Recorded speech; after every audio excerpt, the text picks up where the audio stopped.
Hello friends, welcome to KRV சமையல்.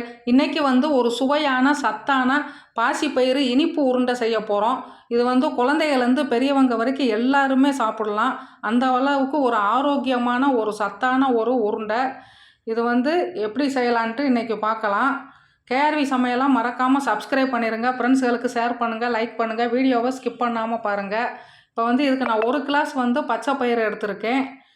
இதை நல்லா விட்டு இந்த மாதிரி பச்சை பயிறு எடுத்து நல்லா ஒரு தண்ணியை ஊற்றி ஒரு 3 தடவை நல்லா அலசிட்டு இதில் கல் மண்ணெல்லாம் இருக்கும், அதெல்லாம் எடுத்துக்கிடுவோம். எடுத்து சுத்தம் பண்ணி வச்சுக்கிடுவோம். இப்போ இந்த தண்ணியை ஊற்றிட்டு இப்போ கல் மண்ணெல்லாம் எடுத்தாச்சு. இப்போ இதை நம்ம குக்கரில் போட்டுக்கிடுவோம். குக்கரில் போட்டுட்டு பாசிப்பயிறு மூழ்கிற அளவுக்கு தண்ணியை விட்டுக்கிடுவோம். இப்போ இந்த மாதிரி தண்ணியை விட்டுட்டு குக்கரை மூடி ஒரு 6 விசில் வர்ற வரைக்கும் வேக வச்சு எடுத்துக்கிடுவோம். இது வெந்துட்டு இருக்கட்டும். இப்போ நம்ம ஒரு தேங்காய் பத்தை ஒரு 2 பத்தை எடுத்து அதை பொடிசாக கட் பண்ணி வச்சுருக்கேன். அதை மிக்ஸி ஜாரில் போட்டு துருவி எடுத்துகிட்டு வந்துடுவோம். இந்த மாதிரி இப்போ எடுத்தாச்சு, இது இருக்கட்டும். அடுத்து இப்போ 6 விசில் கேஸ் ரிலீஸ் ஆகிடுச்சு. இப்போ வெந்துருச்சான்னு பார்ப்போம். இப்போ பாசிப்பயிறு நல்லா வெந்துருச்சு. இப்போ கரண்டியில் எடுத்துகிட்டு இந்த மாதிரி நம்ம நசுக்கி பார்த்தோம்னா நல்லா இந்த மாதிரி நசுங்கணும். இப்போ நல்லா வெந்துருச்சு. இதை நம்ம இப்போ தண்ணியெல்லாம் வடித்து எடுத்துகிட்டு இதை நம்ம மிக்ஸி ஜாரில் போட்டு கொரப்பாக அரைச்சி எடுத்துகிட்டு வந்துக்கிடுவோம். இப்போ ரொம்பவும் நைஸாக அரைக்கக்கூடாது, கொஞ்சம் கொரப்பாக மட்டும் அரைச்சி எடுத்துக்கிடுவோம். இதில் ஒரு பிஞ்ச் உப்பு போட்டுக்கிடுவோம். போட்டுட்டு இப்போ 1 ஸ்பூன் ஏலக்காய் தூள் ஏற்கனவே நான் சுகரோடு சேர்த்து அரைச்சி வச்சுருக்கேன், அதையும் போட்டுட்டு இப்போ கொரப்பாக அரைச்சி எடுத்துகிட்டு வந்தாச்சு.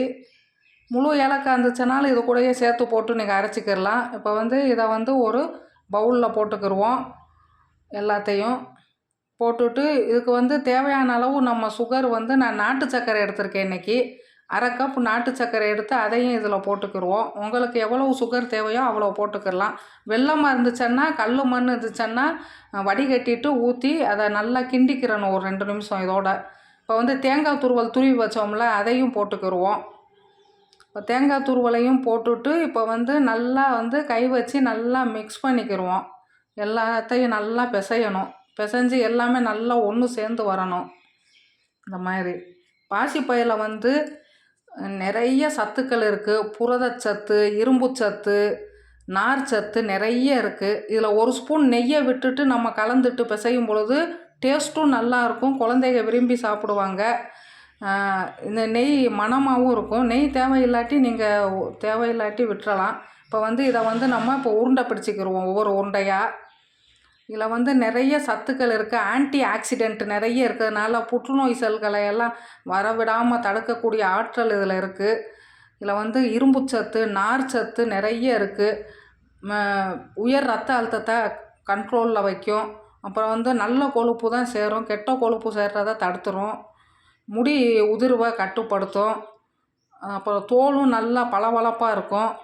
இது மேலே நம்ம கொஞ்சம் தேங்காய் துருவலை எடுத்து இதில் நம்ம இப்படி இந்த மாதிரி வச்சோம்னா குழந்தைங்க பார்க்குறதுக்கு அழகாக இருக்கும், விரும்பி சாப்பிடுவாங்க, டேஸ்ட்டும் நல்லாயிருக்கும். இந்த மாதிரி நீங்களும் ஒரு தடவை ட்ரை பண்ணி சாயங்காலம் குழந்தைங்க வரும்பொழுது ஸ்நாக்ஸாக செஞ்சு கொடுக்கலாம்.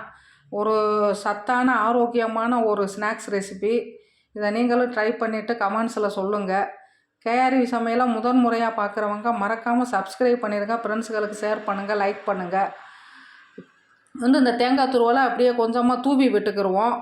தூவி விட்டுட்டு இப்போ இந்த மாதிரி அழகுபடுத்தி கொடுக்கும்போது குழந்தைங்க விரும்பி சாப்பிடுவாங்க, பார்க்குறதுக்கும் அழகாக இருக்கும், டேஸ்ட்டும் நல்லாயிருக்கும். இப்போ ஒரு சத்தான சுவையான பாசிப்பயிறு இனிப்பு உருண்டை ரெடி ஆயிடுச்சு. இதை அவ்வளோ ஒரு சாஃப்டாக இருக்கும், சாப்பிட்றதுக்கும் டேஸ்ட்டு அருமையாக இருக்கும். இது பழைய காலத்து பாரம்பரிய ஒரு ஸ்நாக்ஸு. தேங்க்யூ ஃபார் வாட்சிங்.